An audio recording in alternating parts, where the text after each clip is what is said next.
Great news from last week with the official signing of the UK-Australia Free Trade Agreement. What's it mean for our produce, though?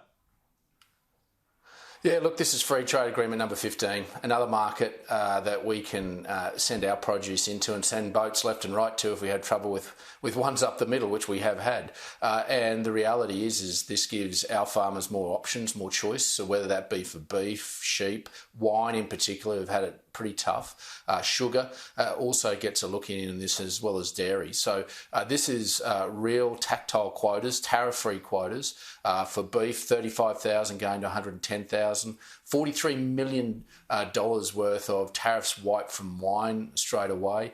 For sheep meat, from 25,000 starting ending up in 75,000 tonne quotas. These are real quotas that'll make a difference. Now, the POMs have come back to us since the 70s when they left us, but we found this place called Asia, and we've been able to trade right across Asia and the Middle East. But now this gives us another string to our bow, and I think the job that Dan Teen has done is just gold standard.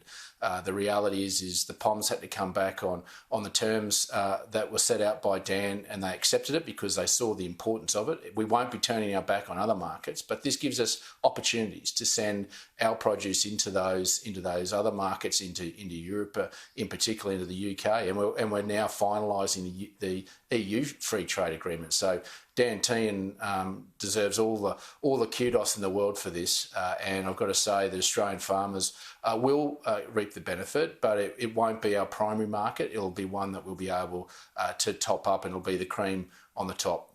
I love the idea that the POMs are now whinging about reassessing what the deal entails. That tells me we got the better deal. I love that. The POMs will whinge at anything, David.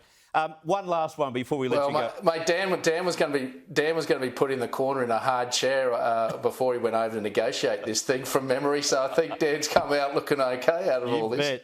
You bet. Now, the diesel additive shortage that is threatening our supply chains, it looks like we've alleviated this, striking a deal over urea manufacturing. This is good news, and especially good news for the medium term too. Yeah, look, a couple of deals here. One with Incitec Pivot to look at sovereign manufacturing. We're obviously wanting to ramp that up to protect ourselves, not just in this urea production, but in others as well, right across the processing sector. And also we've signed an agreement with our good friends in Indonesia, who are going to send over around 5,000 tonne in January, which is around 3 months of supply. So we've been attacking this from different angles. You've got to understand this is a unique problem to Australia. This is a global problem, but it's been leadership of Angus Taylor getting out there and the PM using diplomatic circles to make sure that we've been able to get supplies in here, whether that be from Indonesia, Japan, the Middle East, but now making sure that we can ramp up that sovereign capability as quickly as we can. It gives that confidence. We just say to people, please don't rush out and make unnecessary purchases. If we just stick to our normal behaviours, it'll be okay. And we've got it solved. We've been working on this for some time, and we just need to take comfort in the fact that we don't need to panic buy, and we should stick to that. Otherwise, you will cause issues.